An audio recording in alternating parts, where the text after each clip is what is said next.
Last time on... we were reviewing what I think is the most perfect episode there is of Dragon Ball Z, in terms of encapsulating what Dragon Ball is all about. To cap the first half of that episode, we had Goku, fueled with anger for his lost friends and affection for those loved ones who still depend on him, does his best to survive Kaio-Ken times 3. Upon successfully powering up, he shoves Vegeta's ribs into his spine, while Yajirobe cheers from behind the rocks like the pillar of masculinity that he is. After that, we see Baba trying to get the crystal ball working again. Always like the generic magic phrases that she uses. Bobbly-boo, open sesame, alakazam, hocus pocus, Gucci-goo. Gucci-goo. I guess it just shows she is completely thrown in the towel and has no earthly idea what to do to get this thing to work. As I mentioned last time, Oolong has a New Yorker accent, and there's this New York vibe going on. What does he say here? Goku's gotta be doing good. His power level's higher than the Empire State Building. Just to prove I wasn't making shit up completely about one other thing with my Kaio-Ken fire analogy in the last part, here's Master Roshi with... Candle flickers violently just before it burns out. A concerned Chi-Chi interjects. You're saying that Goku's in trouble? Only to get back a nice, understanding, not at all sarcastic... No, I'm talking about candles. Of course he's in trouble. Oh my god, Master Roshi's sass game is through the roof. Gotta appreciate Roshi being used effectively like a retired fighter going into commentary. Which is why I was questioning Bulma being the one to comment on Goku exploding earlier, since he should be the key expert to make a comment like that. A zoom in on Baba's old dysfunctional white ball segues to the all-white glove of Vegeta's fist, pulling back before coming in with a punch. Nice catch. Unlike the other video, where we saw him catch it in a way that should have shattered his finger. The stages of dumbassery when you're a reviewer. Stage 1. I thought this shot here was just double dipping on the same punch. Kinda zoom in to highlight how cool it is that Goku caught it, or maybe just to highlight the impact of the catch. Stage 2. Sit here wondering, hey, wait, when did Goku get a hold of both fists? Stage 3. Realize, no, I'm a fucking dumbass. This shot was showing the second fist being caught. Goku grimaces, determination reflected in eyes and grit teeth, as he starts squeezing with all of his might down on Vegeta's fists. The way this shot is, with his eyelids closing slightly before widening, to myself, on first viewing, again suffering from severe bouts of dumbassery, it looked like a furious attempt to put even more power into the way he's crushing Vegeta's hands. But the way he grunts, and the way Vegeta immediately counters made me realize, oh, that was pain flaring up, which weakened his grip, and Vegeta saw an opportunity. The veteran that he is doesn't pass it up.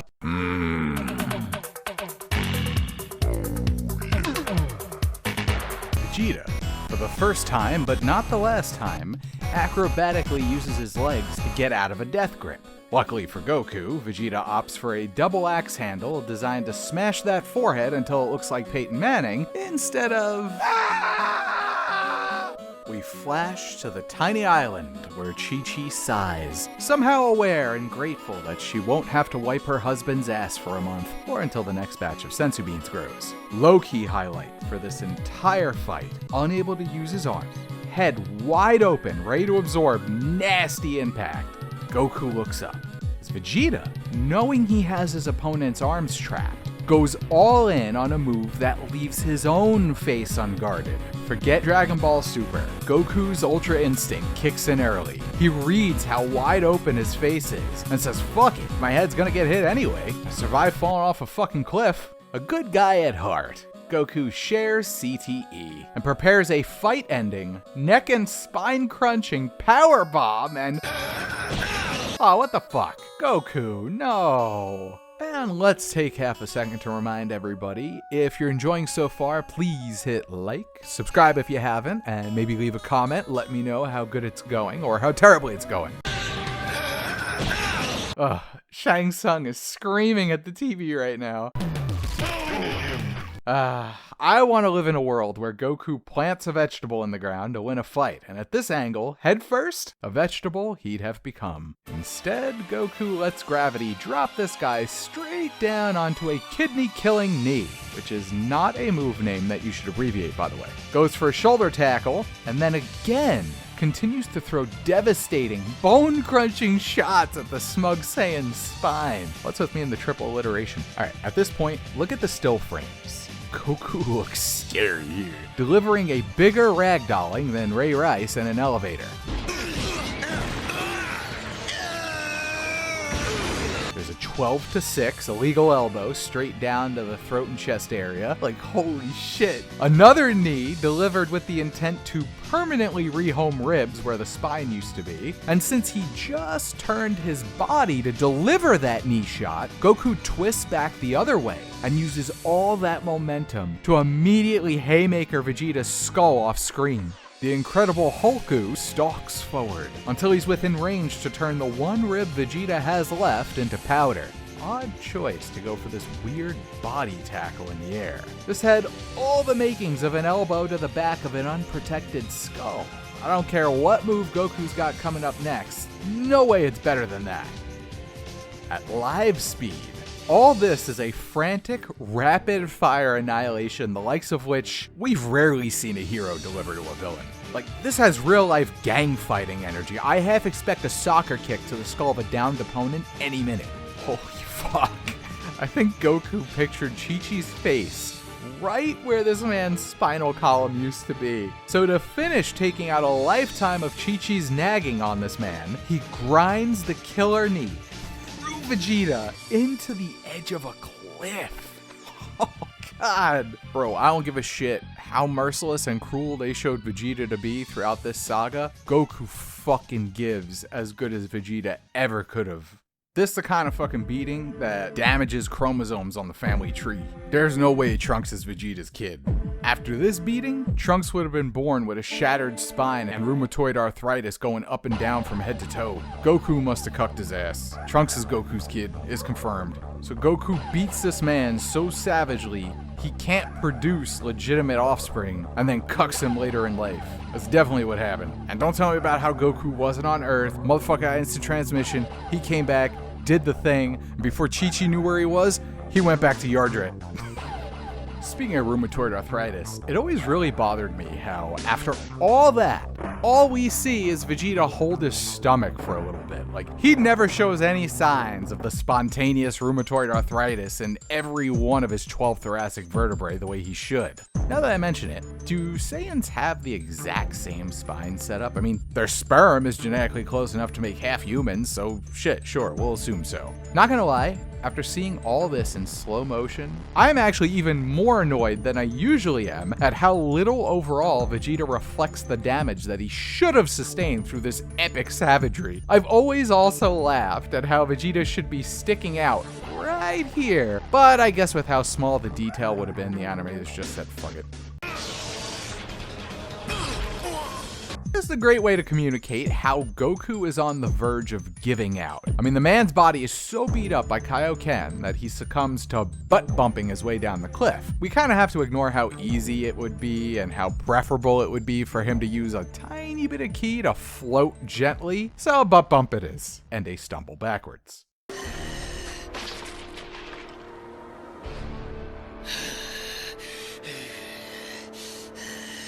Say what you want about Ocean Dub, this is grade A, angry, pained, low-key growling, a perfect representation of how he feels.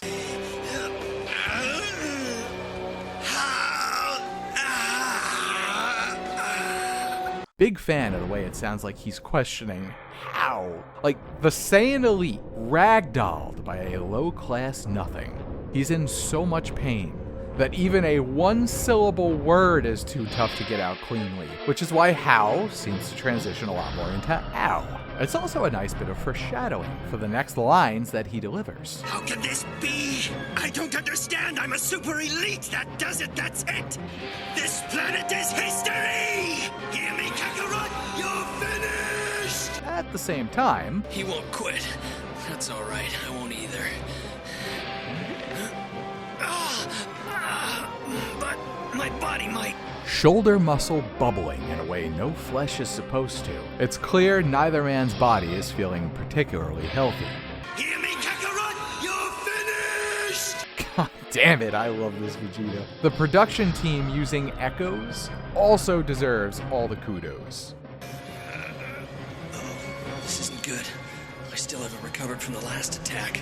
Now that I'm older, it makes me laugh when I hear obvious unnecessary dubbing from a character off screen that's not supposed to be there. And this seems like an obvious case. Like, they didn't think kids would be smart enough to figure out how on the edge he is physically, unless he verbally spells it out. I don't need this stinking planet! I'll just use my Gallic gun and blow the whole thing up! Dodge this next attack if you can! But even if I miss you, this whole planet's going up in smoke! Everything about this villainous bastard speech is epic. The words, the delivery, the sinister, maniacal laugh. It is all perfect. What about the fact that he has no space pod? He's about to kill himself too, apparently. Yeah, perfect.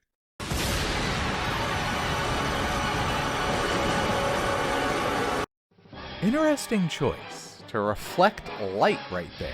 Early DBZ had a lot of cool artistic flair like that. Also interesting to have Goku, appealing to the child audience, say, That's not fair! it's something that definitely appealed to my kid sensibilities, as if this was an out-of-bounds scoundrel's act. You have to fight hand-to-hand, you cheater. Like, it's doofy for an adult to say here that it's not fair, but I get what they were going for, and it did work, so I can't really get on it too much, doofy as it is. Say goodbye to your planet, Kakarot! Love how this works. Not only as a generic threat to destroy the planet, it's also a kind of way to say, hey, fuck you, and this planet that you adopted over your own heritage. Enjoy being blasted to space dust with your precious planet and people. Great, what now? I'm not ready! Inspired by the presence of true masculinity personified. Which, by the way, I love how Yajirobe gives the audience a way to relate to the scariness of this situation. Goku takes as much time as he can.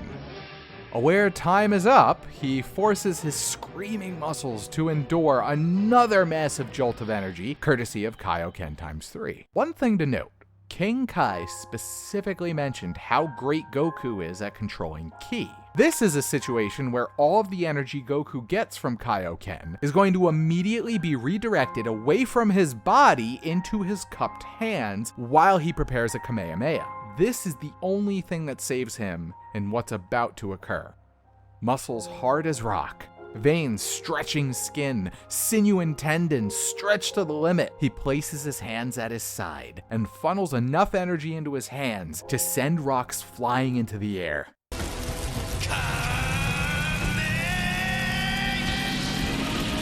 If you remember in the first part of this review, I mentioned this was the first episode of the show that I'd ever seen. To see his arms violently quivering, hearing the slowly increasing energy buildup sound effect, the sheer magnitude of what's occurring on screen sent me to another planet hype-wise. Fuck Ninja Turtles, fuck Dick Tracy, I just said fuck Dick, fuck DuckTales, Power Rangers, X-Men, Spider-Man, fuck them all. The raw power on display, the extremely bright auras, and the stakes, the even more brilliantly written characters and choreographed fighting. I had known Goku and the gang for all of 12 minutes, and it was all I needed to know. It didn't matter if the rest of the series was Goku taking a nasty shit. This was my favorite show of all time.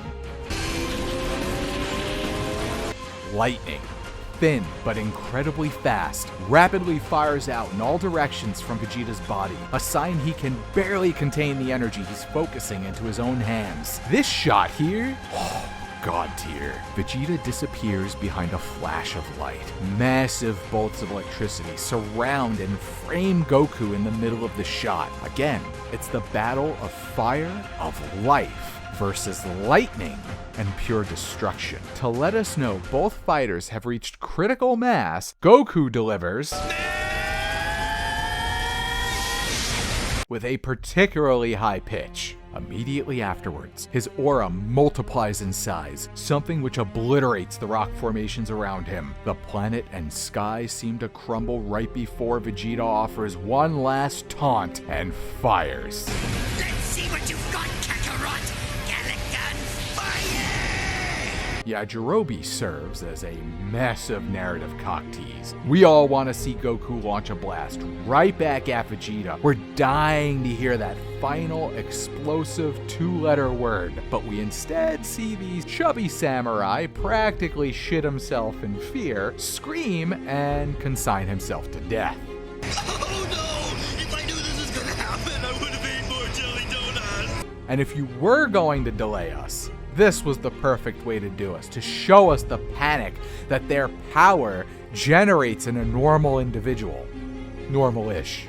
But finally, it's time.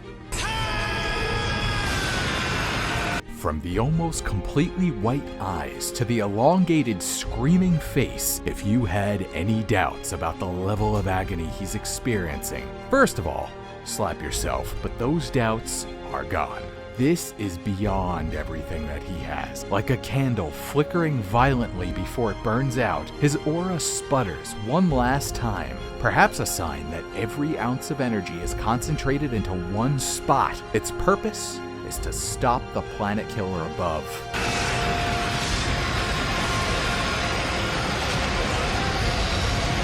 Both beams clash. Anywhere near the collision turns into a showcase for pure, violent, explosive force. Yajirobe screams and is nearly killed as collateral damage, but Goku, he remains standing, his feet firmly planted. The planet he's trying to protect, seemingly doing its best to give him support in return. The immediate size of the blast near his hands leaves me wondering what would happen if he was strong enough to where the entire beam was that size. Even while seeing this epic clash of god-tier power, this show had me looking ahead. It can't be! His beam is as strong as my Galagan! Vegeta, trapped in the horror of this moment, realizes his greatest attack isn't winning. Another gorgeous shot shows us raw energy in the shape of a blue flame roaring into the sky, and from its center comes the concentrated Kamehameha beam. The combined energies of the two beams continues to light the sky and send debris rocketing into the air. Why settle for showing us how much power is present at the scene when you could add even more to this by having the attack be so powerful it transcends space and magic, affecting Roshi's living room through Baba's ball?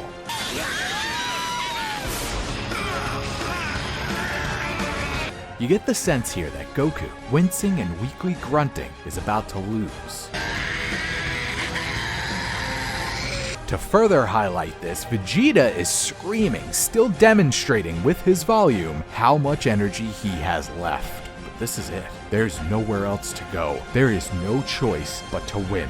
Remember how I mentioned Goku's expertise at controlling ki? How King Kai praised this specific ability of his? Here, a life of martial arts, discipline, and fighting all comes into play, along with the fact all of his energy is being concentrated not throughout his body, but through one focal point, his hands. With his exceptional ability to control ki, and his body already funneling energy away from himself, everything is set up for one last desperate gambit.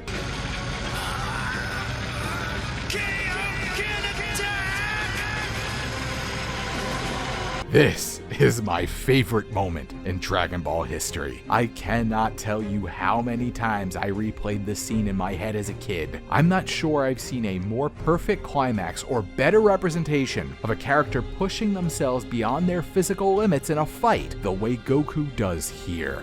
And I've seen characters fucking kill themselves pushing themselves. Here, he's not even sure if he can do it. He's afraid to even say it with everything on the line. He hesitates, pretty much kissing his ass goodbye and apologizing to his family and friends because I don't think he plans on this even working. But then he says it. Times 4! No! Goku! The madman fucking says it. He goes for a Kaio-Ken times 4. And it's not enough for him to do it. Times 4! He yells like an animal in agony, perhaps also in terror, afraid of this all going wrong, afraid of failing everyone, afraid of the pain that he's sure is on the way. And he's not the only one. No! Goku! I've rarely heard a character cry out in terror and desperation for someone else the way King Kai does here for his pupil. The way he catapults forward and screams in denial, sweat hanging off of his face before yelling out his student's name. To have this right after Goku screams in agony, it creates that extra second or two of eye-widening tension and terror in the audience as well. I'm almost certain he's gone too far, that it's not gonna work, and at the same time I wonder, what if it does? What can a times 4 do? We see a shot of Goku right before the energy boost kicks in.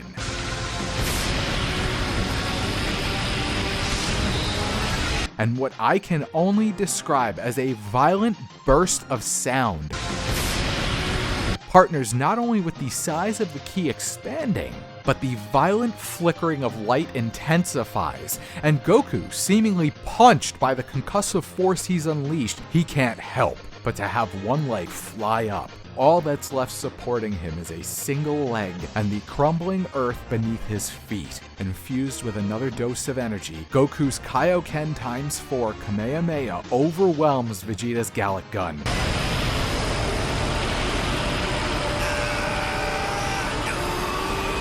He screams a denial of his own before being swept up in the wake of the attack and disappearing into the sky. Almost immediately, dust settles and the Kamehameha dies. Had it not reached Vegeta at that moment, it would have all been over, as I'm pretty sure this indicates Goku simply had nothing left to give. Barely able to stand. While Goku shakes with exhaustion and pain, Yajirobe collects himself and rockets forward with joy. It can't be! Wow, man, he did it! Goku, you did it!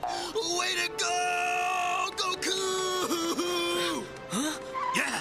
Triumphant music partners with a well-delivered, exuberant cheer. Way to go, Goku! Huh? Yeah!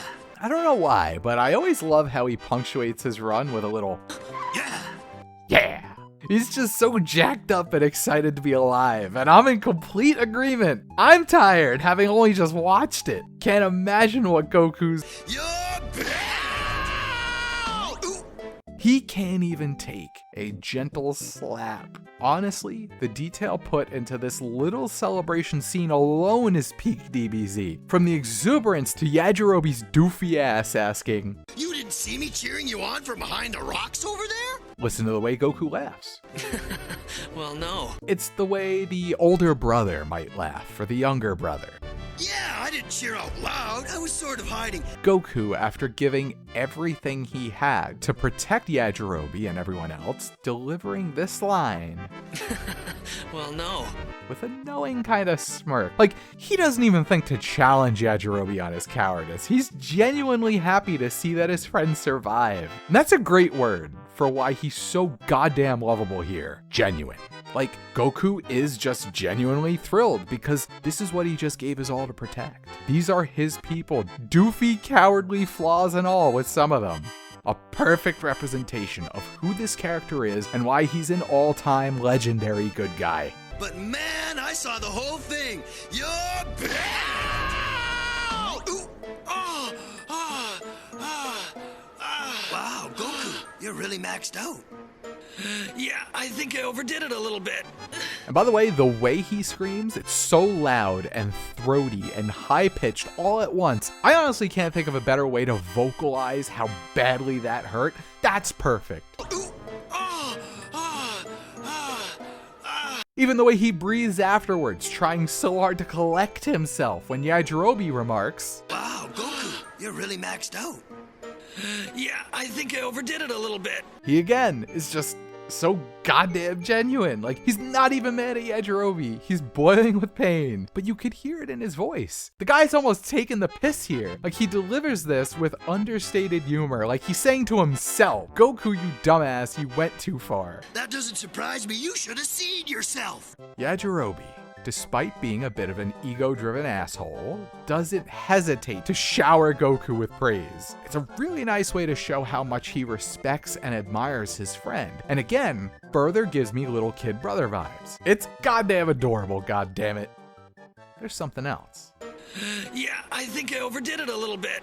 But now I'm spent. My body's thrashed. I can hardly move. He's fucking proud of what he just accomplished in a kind of aw shucks way. It's not often a person can give their literal all down to the last drop in service of everything he knows and loves, then stand victorious, which is why you hate to hear, It's not quite. He's regaining control, and he'll be off my beam soon and probably mad as a hornet, I bet.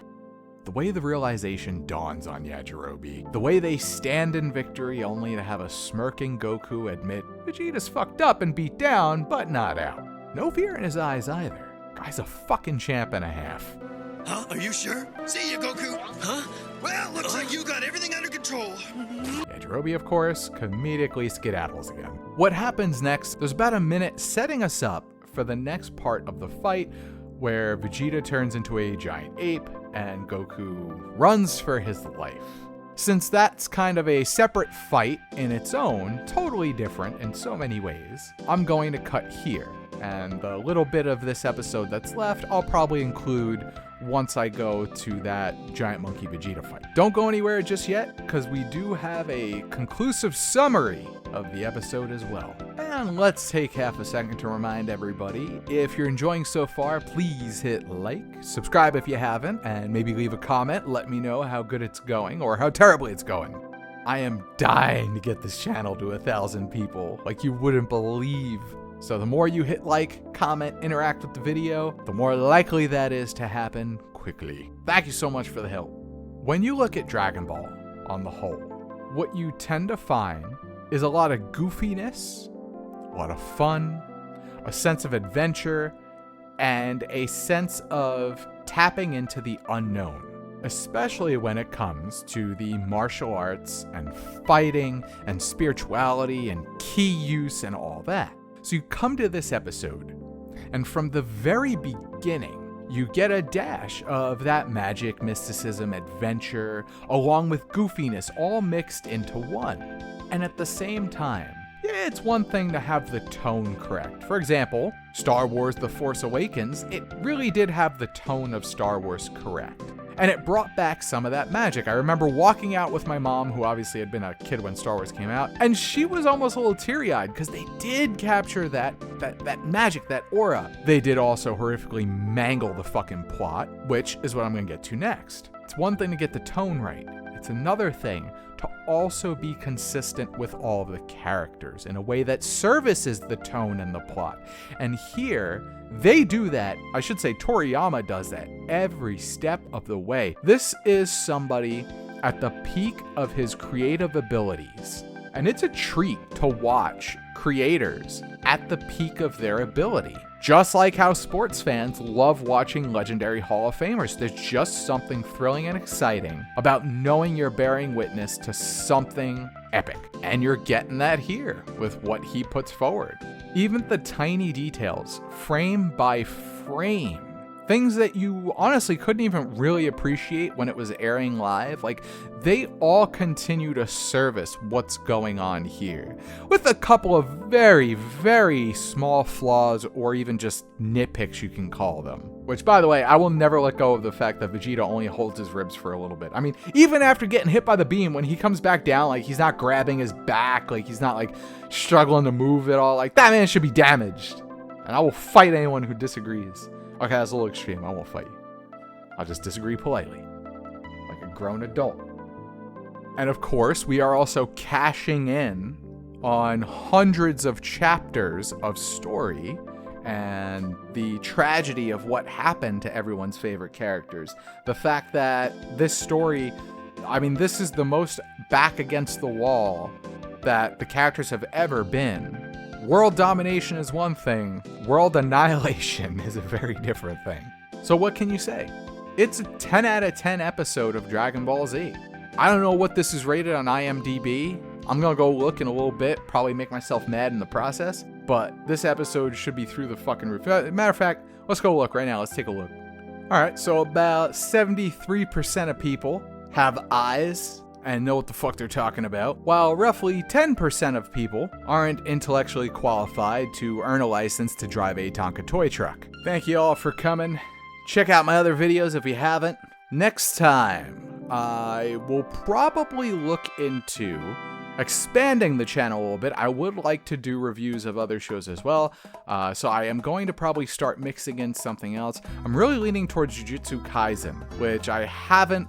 First of all, I may not have pronounced that right, because I haven't even watched it yet. I've just heard so much about it. I know it's one of the most popular things out there running right now. Season 2 is right about to come out. So because I'm really interested in watching it, and for the sake of this channel growing even faster, I will likely start reviewing JJK along with more Dragon Ball Z. I'd also like to mix in some video game stuff. If you have any shows that you'd like me to take a look at, of course, let me know. I still have plans to look back at the Yu Yu Hakusho end of the tournament arc with Toguro. And one idea I'm playing with is I'd really like to go and just pick out top greatest anime moments of all time and just look at stories being told at their absolute peak and just break down what's so good, what's so emotionally impactful about them, what's so good storytelling wise, character wise out of them. And one of those that I'd really like to do is My Hero Academia,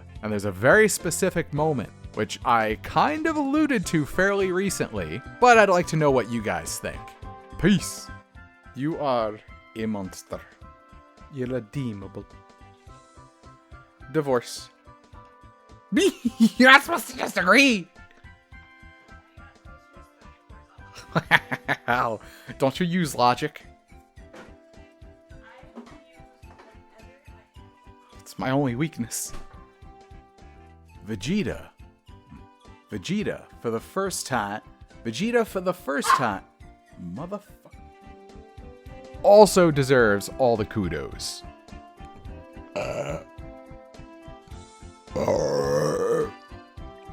That he has. Like a candle flip. Before I leave you guys, I want to give you a story that you might enjoy listening to. It's funny, I was dying to see this episode again as a kid because I didn't know what I was going to watch. I didn't know to pop in the VHS tape and record it. So I had to wait for the entire Namek saga to finish before I could finally circle back to this episode. And when this episode finally was coming around again, I happened to be on a family trip skiing. The episode before this one was our second to last day at the resort. And the day this episode was to air, we had to fucking check out. And we didn't have to drive home immediately, but I now had no TV. This episode, I don't want to use the word haunt, but it fucking lived rent-free in my head and partied every single night for hours on end because of how obsessed I was with how fucking amazing this episode was and this scene was. And after waiting so fucking long to see it again, to have this timing be this fucked up while the rest of my family went to go ski to finish the last day, even though we checked out, you could still go ski on the slopes. I was so fucking miserable. I just sat in the car. I'm pretty sure I cried at least a little bit. I was just so upset, so mad. And obviously my parents didn't give a shit. They didn't understand how desperate I was to see this. There were no options. There were no other TVs anywhere. And so then I just had to wait again. Fucking forever. The internet, I mean, this was maybe 1996, 1997. So Yeah, the internet was not a help at this point. They didn't even have broadband yet. It was America Online. You had to pay $20 a month or whatever the fuck it was. So that's my sad story.